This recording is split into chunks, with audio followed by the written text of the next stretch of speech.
Why was it right for God to slaughter women and children in the Old Testament? How can that ever be right? It's right for God to slaughter women and children anytime he pleases. God gives life and he takes life. Everybody who dies because God wills that they die. So God is taking life every day. He will take 50,000 lives today.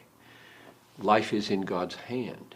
God decides when your last heartbeat will be. And whether it ends through cancer or whether it ends through a bullet wound, God governs. So God is God. God rules and governs everything. And everything he does is just and right and good. God owes us nothing. If I were to drop dead right now, or a suicide bomber downstairs were to blow this building up and I would be blown to smithereens, God would have done me no wrong.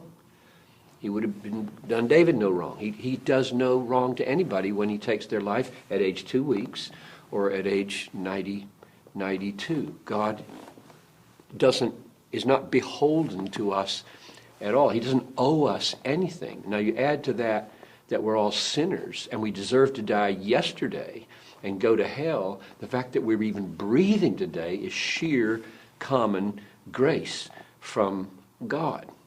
So I could make the question harder. As it was stated, it doesn't feel hard to me because God was stated as the actor.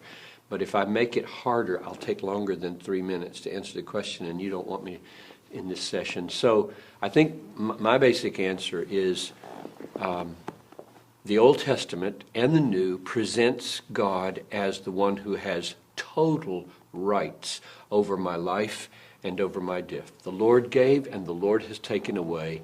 Blessed be the name of the Lord. How he takes away is his call. He never wrongs anybody. John, how would you state it to make that question harder? And what would be your answer? The question to it? makes it harder is that he commands people to do it. He commanded Joshua to slaughter people. Okay, so you got human beings now killing human beings. And so now you've got a moral question for what is right to do. So the Bible says, thou shalt not murder.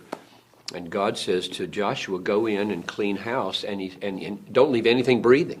Don't leave a donkey breathing. Don't leave a child breathing, a woman breathing, an old man or a woman or a donkey. Just wipe out Jericho.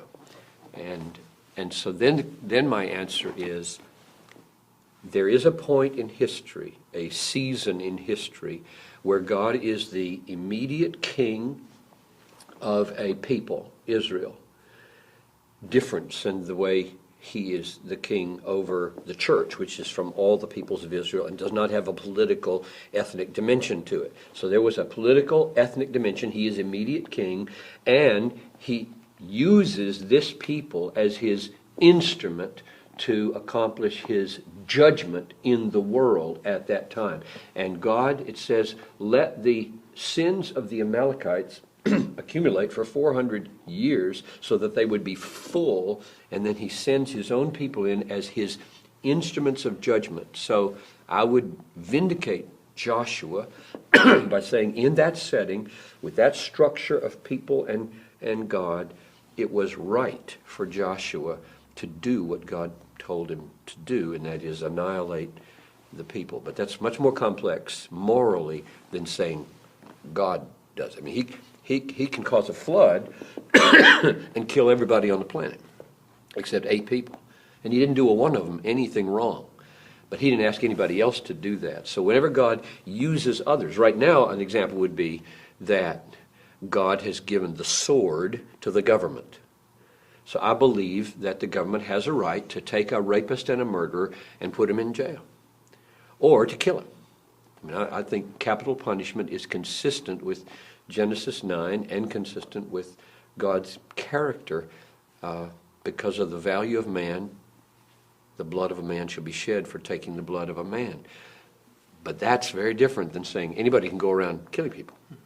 So God has his times and seasons for where he shares his authority to take and give life. And the church today is not Israel, and we are not a political entity, and therefore the word we have from the Lord today is love your enemy, pray for those who abuse you, lay your life down for the world, don't kill in order to spread the gospel, die in order to spread the gospel.